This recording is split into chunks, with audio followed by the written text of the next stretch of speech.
everyone, I'm Sonic98, bringing you the latest on video games, TV news, and more.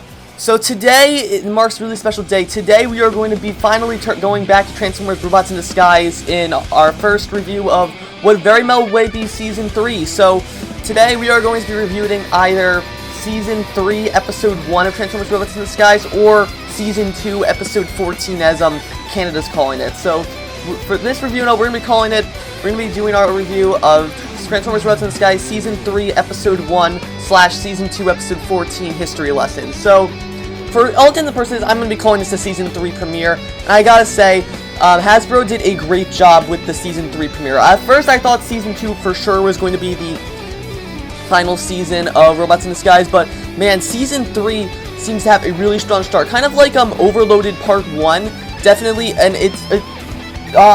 Season 3 benefits from the fact that its premiere episode is only one part, so we get the whole story in one thing, no pointless filler like we had in Overloaded Part 2, the whole Bumblebee vs. Overload thing. There's almost little to no, bad parts of this episode, so we're going to go through all the pros and the cons and say what we can find about the Season 3 premiere of Robots in Disguise. Also, I'd just like to mention one thing quickly, that as of this review, the episode is currently only available in Canada. It is yet to premiere in America, which it probably will in the coming months. The episode just premiered in Canada about 2 or 3 weeks ago, so we'll probably be getting it in America in about a month. So feel free to, if you don't want to, just be warned that this video does contain spoilers for Season 3 of Robots in Disguise, so unless you don't want to unless you would rather wait until it comes out in America, just click away from this video. So, without further ado, let's go ahead and jump right into it. So, this episode starts off a couple weeks after the events of the Season 2 finale, Decepticon Island, in which it starts with Bumblebee taking Strong Arm, Sideswipe, and Grimlock on some sort of field trip for a history lesson. As I said, this is what I said back in my Season 3 leaked episodes teaser analysis, in which I stated that this episode would be about the B-Team going away to possibly someplace in Transformers Prime, and it looks like we're right. So it starts off with the group being teleported to this old military base, and Strong Arm's freaking out because she thinks that they're going to get discovered by all the military guys in there, but then they realize it's abandoned. Now, if you actually pay attention, this is actually the same base that Bumblebee and his, back when he was on Team Prime, what they used as a base in Season 3 of Transformers Prime, which was Transformers Prime Beast Hunters, after Megatron and the Decepticons blew up their first base at the end of Season 2 in Episode 26, Darkest Hour.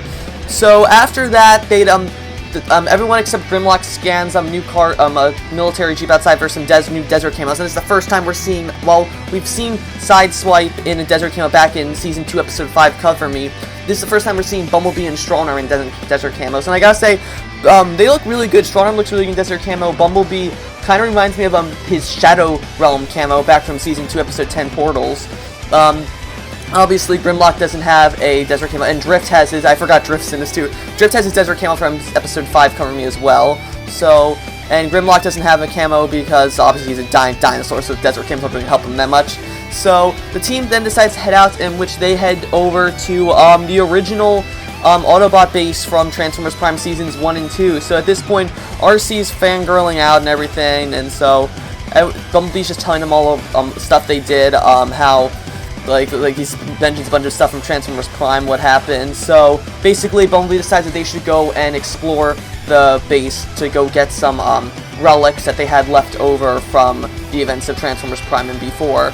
So at this point, the group splits off into two teams.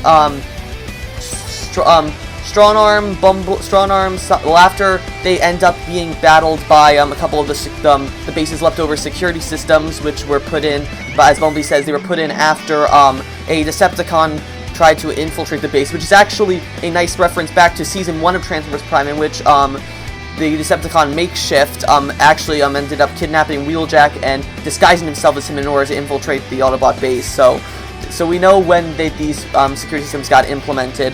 So after Bumblebee and the rest of his team deal with them, they all decide to go different things. I think Bumblebee goes off by himself while Bumblebee goes to Sideswipe, while Strong Arm, Drift, and Grimlock go to check out this some sort of drill or bomb that's been set up by someone which Bumblebee doesn't recognize.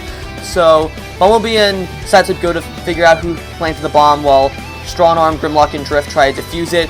And so we're going to go ahead and follow Bumblebee and Sideswipe story, because that's kind of more interesting part of it. So following Bumblebee and Sideswipe, they're heading through down more into the lower levels of the Team Prime base, and when they come face to face with this new Decepticon named Carillon, and who kind of looks like a purple Scorponok, and his Minicon partner Buzzstrike. Now, the interesting thing about Buzzstrike is that he looks like a Buzzsaw Minicon like Jetstorm and Slipstream, but also, another thing to notice is he appears to be an unaligned Minicon, as he doesn't have an Autobot or Decepticon symbol on him. He just seems to be like a neutral Minicon. Now, this is actually, I have seen the next 2 episodes of Season 3, this plays an important part into what I think the main theme of Season 3 is going to be, but I'll get into that in later reviews of Season 3. So, for now though, I'm going to talk about Carillon. Right now, Carillon is probably one of the coolest Decepticons ever, alongside Overload, Steeljaw, and Saberhorn. He's a real, like, suave guy, not as much as Overload, Saberhorn, or Steeljaw, but he's definitely got, like, some great, he's kind of like, the whole thing is that he apparently is working with Buzzstrike and other Decepticons is a group of, like, treasure hunters in which they're trying to steal relics, and that's why Carillon's at the space, so he's trying to get as many relics as he can, and he was when I planted the bomb, so that, they could, no one else could find anything else. So, an interesting note here is that actually Carillon is voiced by Jason Spizak, so, which is really interesting, because for all you Telltale fans, he's actually currently the voice of Oswald Cobblepot, aka the Penguin, in Batman the Telltale series, and it really shows here that while he doesn't really sound a lot like Oz in Telltale's Batman game, you can definitely see some of his performance as Oz rub off on him. Not as much as Dave Fennoy's performance as Bluebeard rubbed off on Overload, but you can definitely see shades of the Penguin in Carillon, which is really, really interesting. I'm really hoping we see more of Carillon in the rest of Season 3. So another thing that's cool about Carillon is that, and Buzzstrike, is that apparently Buzzstrike has the ability to apparently take over, like, the body of anyone because he transforms into, like, this handheld axe that Carillon uses, and so while he quickly defeats Bumblebee and Sideswipe ends up faking being knocked out so he can sneak up on Buzzstrike and Carillon while Bumblebee is still knocked out. Meanwhile, Strong Arm, Drift, and Grimlock are still trying to defuse the bomb upstairs, so they're unavailable. So Sideswipe decides to go in and take down Carillon and Buzzstrike by himself and recover the relic that they're after, which is like this giant Autobot gun or something like that. So eventually Sideswipe ends up cornering Buzzstrike and Carillon and ends up wrecking Carillon, but then Buzzstrike ends up turning himself into X and putting himself in Carillon's unconscious body, and we learn that Buzzstrike's actually able to take control of another Cybertronian's like motor functions as long as he's transformed inside their hands. So he uses this to basically fight Buzzstrike fights Sideswipe with Carillon's body and ends up beating him, but then he decides to spare him if he gives him the weapon. So I think he ends up, Sideswipe agrees. He ends up letting Buzzstrike and Carillon go after Buzzstrike wrecks him, but they get away without the thing, and then which Carillon is clearly irritated about later on, and so he states that he's mad at Buzzstrike and that he's the only one that's protecting him for the guy that's chasing him and the others. So this ties back to the original Season 3 trailer back at San Diego Comic-Con, which we saw that apparently there is someone who is very likely to be Starscream hunting down these unaligned Minicons. So, and looks like they may be working with the Carillon and the rest of these scavenger Decepticons to run away from Starscream, but we'll get more into that in the future episodes. And then we're gonna get to like the final ending of in which we see that Bumblebee finally regains consciousness, and after helping Strong Arm, Grimlock, Drift, and Fix-It disable the Carillon's bomb, they meet Rendezvous with Sideswipe, who tells them about what happened with Carillon and Buzzstrike, how they got away, but he got the relic, and then they all just decide to head back. But then not before we get this last little funny thing, which in which Sideswipe finds one of Bumblebee's old holo diaries. So I'm just going to go ahead and play this clip right now for you guys. Speaking of history, that reminds me. I found this while I was hiding. Oh, yeah, you better just give that to me, Sideswipe. It's a historical artifact that could be delicate.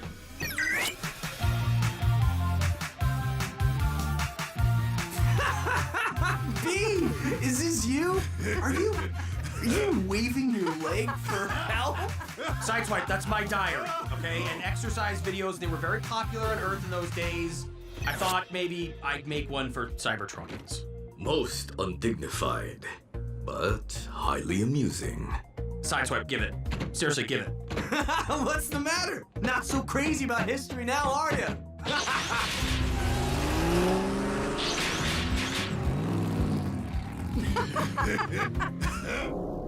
So all the continuity errors aside, such as like, oh, Bumblebee's not in his Transformers Prime appearance, when we ever see Bumblebee make this Hollow Diary, that doesn't really matter. I mean, we've seen in Transformers Rescue Bots, Bumblebee doesn't look anything like his Robots in the Sky appearance in that, but so, appearance aside, there's not really that much problem with it. It's a nice little funny gag that Hasbro put into the end of the episode, and I think it was a good thing to lighten the mood of the series and kind of like bring it down after the somewhat serious fight back between Sideswipe and Carillon and Buzzstrike. And that's pretty much it. Now we're going to go on to the con of this episode, which would have to be the whole subplot revolving around Strongarm, Grimlock, Drift, and Fix-It trying to defuse Carillon's bomb. So at this point, it's when Bumblebee and Sideswipe are fighting Carillon, Buzzstrike, and Grimlock and Strongarm get Bumblebee's message to them, telling them to come help out or something like that. So Grimlock ends up coming, and he ends up apparently stepping on a mine or something. So the whole episode is about Strongarm trying to figure a way to get Grimlock off the mine without him blowing up, along with stopping the bomb. And it just seems kind of pointless. It's just like really stupid humor. And then when Bumblebee comes back after regaining consciousness, he tells Grimlock it was just a buffer, like an old armor buffer that he had lying around. So it just seemed really out of place and boring, I guess, to me.